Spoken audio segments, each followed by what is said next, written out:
আসসালামু আলাইকুম। আমি মোহাম্মদ রেজাল হলাদার আপনাদের সাথে আছি প্রতি মাসে ক্রিকেট বিশ্লেষণ নিয়ে। শততম ম্যাচে ১৭ রান নজির গড়লেন বাংলাদেশের মুশফিকুর রহিম, ছুঁলেন ১০ ব্যাটারকে এবং সাথে লিটন কুমার দাস তিনিও করলেন সেঞ্চুরি। অর্থাৎ ২ ব্যাটারের সেঞ্চুরিতে বাংলাদেশের রানের বন্যা। শততম টেস্টে ১৭ রান করার নজির গড়লেন বাংলাদেশের ব্যাটার মুশফিকুর রহিম। আরও ১০ জন ব্যাটার এই নজির রয়েছে।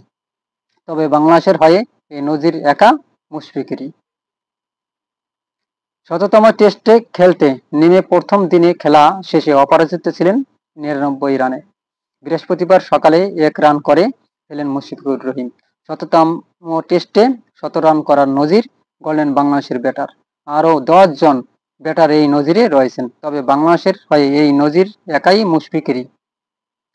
আয়ারল্যান্ডের বিরুদ্ধে ঢাকায় টেস্ট খেলেছে বাংলাদেশ।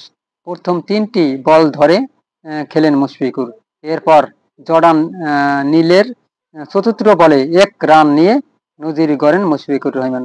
সঙ্গে সঙ্গে গোটা স্টেডিয়ামের সমর্থকরা উঠে দাঁড়িয়ে হাততালি দিয়ে মুশফিকুর রহিমকে সম্মান জানান এবং পরিদর্শন করেন। তবে ১৭ রানের পর বেশিক্ষণ ক্রিজে থাকতে পারেনি তিনি। মেথু হামফ্রেসের বলে অ্যান্ডি বলবিনির হাতে ক্যাচ দিয়ে সাজঘরে ফিরে যান। তার ২১৪ বলে ১০৬ রানের ইনিংসে রয়েছে ৫টি চার। বিশ্বের ১১তম ব্যাটার হিসেবে শততম ম্যাচে ১৭ রান করেছেন মুশফিকুর রহিম। প্রথমবার এই কীর্তি অর্জন করেছিলেন ইংল্যান্ডের কলিন কার্ডে। ১৯৬৮-তে অস্ট্রেলিয়ার বিরুদ্ধে এজবাস্টনে ১০০তম ম্যাচে ১৭ রান করেন। এরপর ১৯৮৯-এ লাহোরে ভারতের বিরুদ্ধে পাকিস্তানের জাভেদ মিয়াঁদাদ এই কাজ করে দেখান। পরের বছর ইংল্যান্ডের বিরুদ্ধে ওয়েস্ট ইন্ডিজের গর্ডন গ্রিনিস এই কাজ করেন। পরবর্তী ঘটনার জন্য অপেক্ষা করতে হয় ১০ বছর। ২০০০ সালে ওয়েস্ট ইন্ডিজের বিরুদ্ধে অ্যালেক্স স্টুয়ার্ট ১০০তম ম্যাচে ১৭ রান করেন। রিকি পন্টিং অবশ্য বাকিদের থেকে এগিয়ে। তিনি ১০০তম ম্যাচে ২ ইনিংসেই ১৭ রান করেছেন। ২০০৬ সালে সিডনিতে দক্ষিণ আফ্রিকার বিরুদ্ধে ২ ইনিংসে ১২০ ও অপরাজিত ১৪৩ রান করেছিলেন। ১০০তম ম্যাচে দ্বি-শত রানের নজির রয়েছে ২ ব্যাটারের। ২০২১ সালে চেন্নাইয়ের ভারতের বিরুদ্ধে ২১৮ রান করেন জো রুট। পরের বছর দক্ষিণ আফ্রিকার বিরুদ্ধে মেলবোর্নে ২০০ রান করেন অস্ট্রেলিয়ার ডেভিড ওয়ার্নার। তবে সুপ্রিয় দর্শক, আপনাদের জানিয়ে দেই যে আপনারা জানেন যে বাংলাদেশ ও আয়ারল্যান্ডের মধ্যকার যে দুটি টেস্ট সিরিজ চলছে। প্রথমটিতে বাংলাদেশ জিতে অর্থাৎ সিরিজে ১ পা এগিয়ে রইল। কিন্তু দ্বিতীয় টেস্টে বাংলাদেশের কিন্তু দারুণ ব্যাটিং হয়েছে, অর্থাৎ রানের বন্যা। প্রায় তারা অলরেডি ৪৭৬ রান করেছে সব কয়টি উইকেট হারিয়ে ১৪১.১ ওভারে। সুপ্রিয় দর্শক, আপনাদের জানিয়ে দেই বাংলাদেশের ব্যাটারদের কে কত রান করলো। প্রথম আছি মাহমুদুল হাসান, তিনি ৮৬ বলে ৩৪ রান করতে সক্ষম হন, ২টো চার, কোনো ছক্কা মারতে পারেনি। তার স্ট্রাইক রান রেট ৩৯.৫৩। সাদমান ইসলাম, তিনি ৪৪ বলে ৩৫ রান করতে সক্ষম হন, তিনি ৬টি চার, কিন্তু কোনো ছক্কা মারতে পারেননি। তার strike run rate ৭৯.৫৫। Mominul Haque, তিনি দারুণ একটি ইনিংস খেলেছেন। তিনি ১২৮ বলে ৬৩ রান করেন, একটা চার, কোনো ছক্কা মারতে পারেনি। তার স্ট্রাইক রান রেট ৪৯.২২। নাজমুল হোসেন শান্ত, তিনি ১১ বলে ৮ রান করে এবং একটা ছক্কা মারে, কোনো চার মারতে পারেনি। তার strike run rate ৭২.৭৩। Mushfiqur Rahim, দারুণ ইনিংস এবং তার কৃতিত্ব আপনারা জানেন। ১০০তম টেস্টে ১০০তম রান, এটা কিন্তু ১১ জন বিশ্বের ভিতরে ১১ জন ব্যাটসম্যানরা করতে সক্ষম হয়েছেন। এর ভিতর মুশফিকুর রহিমও রয়েছে। সুপ্রিয় দর্শক, তিনি ২১৪ বলে ১০৬ রান করেন এবং তিনি ৫টি চার, কোনো ছক্কা মারতে পারেনি। তার স্ট্রাইক রান রেট ৪৯.৩ 53। সুপ্রিয় দর্শক, আজকে আমরা জানাবো লিটন কুমার দাস আরেকজন ব্যাটসম্যান বাংলাদেশের। সে কিন্তু দারুণ খেলেছেন, অর্থাৎ বাংলাদেশকে এই দুজন ব্যাটাররা মুশফিকুর রহিম ও লিটন দাস তারা দুজনই একা টেনে নিয়ে গেছেন 476 রানে। এবং আপনারা জানেন যে লিটন কুমার দাস দারুণ দারুণ শট খেলেছেন। তিনি কি মাত্র 192 রানে বলে 128 রান করতে সক্ষম হয়েছেন। 192 বলে 128 রান করতে সক্ষম হয়েছেন। তিনি 8টি চার ও 4টি ছক্কা মারতে সক্ষম হয়েছেন। তার স্ট্রাইক রান রেট 66.67।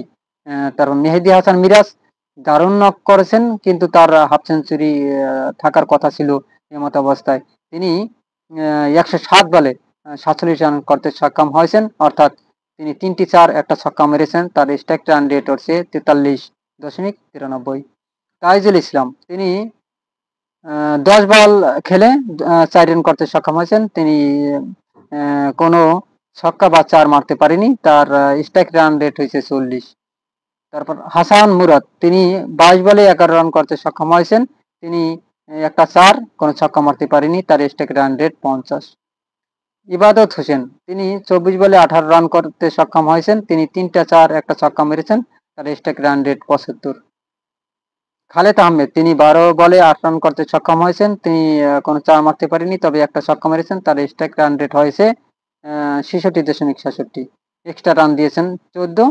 সুপ্রিয় দর্শক, বাংলাদেশের মোটর রান গিয়ে দাঁড়ালো 476, 10 উইকেট হারিয়ে এবং 141.1 বলে। সুপ্রিয় দর্শক, বাংলাদেশের রেকর্ড রান রেট হয়েছে 3.37। এবার আসি আয়ারল্যান্ডের বোলিং বিশ্লেষণে। সুপ্রিয় দর্শক, জর্ডান নেল তিনি 11 বার বল করে একটা মেডেন দিয়েছেন। 47 রান দিয়ে কোনো উইকেট দেখা পাননি। তিনি প্রতি ওভারের রান দিয়েছেন 4.3 করে। কার্টার সেপ্টার তিনি 10 ওভার বল করে কোনো মেডেন পাননি এবং তিনি 32 রান দিয়ে কোনো উইকেটের দেখা পাননি। তিনি প্রতি ওভারে রান দিয়েছেন 3.2 করে। তারপর হচ্ছে অ্যান্ডি এম সিবার্নি তিনি 33 ওভার 1 বল করে তিনটি মেডেন দিয়ে 6টি উইকেট তুলে নিয়েছেন, অর্থাৎ তিনি প্রতি ওভারে রান দিয়েছেন 3.33 করে। মেহেদী হাসান মিরাজ মার্তি এম্পায়ার্স তিনি 50 ওভার বল করে তিনি রান দিয়েছেন 5 উইকেটে 151 রান দিয়ে 2টি উইকেট তুলে পেয়েছেন এবং তিনি প্রতি ওভারে রান দিয়েছেন 3 করে। এবার গেভিন হেনরি তিনি 34 ওভার বল করে 3টি মেডেন দিয়ে 115 রান করেছেন। তিনি প্রতি ওভারে রান দিয়েছেন 2। হ্যারি টেক্টর তিনি 3 ওভার বল করে কোনো মেডেন পাননি। তিনি রান দিয়েছেন 10, অর্থাৎ কোনো উইকেটের দেখার পাননি। তিনি প্রতি ওভারে রান দিয়েছেন 3.3 করে। সুপ্রিয় দর্শক, আজকের ভিডিওটি এখানেই শেষ করব। তবে শেষ করার আগে আপনাদের কাছে একটি প্রশ্ন রেখে যাই, আসলে মুশফিকুর রহিমের যে খেলাটা টেস্টে আপনারা কেমন উপভোগ করলেন? দেখেন, মুশফিকুর রহিম ও বাংলাদেশের লিটন কুমার দাস দুজনে কিন্তু সেঞ্চুরি করে দারুণভাবে ম্যাচকে এগিয়ে নিয়ে গেছে এবং রানের বন্যা বয়ে দিয়েছে, অর্থাৎ 476 রান করতে তারা সক্ষম হয়েছে 6 উইকেট হারিয়ে। এমত অবস্থায় আপনারা মনে করেন এই সিরিজটি কারা জিততে যাচ্ছে? অবশ্যই কমেন্টে লিখবেন এবং যারা যারা আমার এই ভিডিওটি দেখেছেন, যদি ভালো লেগে থাকে অবশ্যই আরএস বাংলা নিউজ 24-কে সাবস্ক্রাইব করুন এবং বেল বাটন অন করুন। আর পারলে ভিডিওটি শেয়ার করে সবার মাঝে ছড়িয়ে দিন। আজ এ পর্যন্তই। আসসালামু আলাইকুম ওয়া রাহমাতুল্লাহি ওয়া বারাকাতুহু।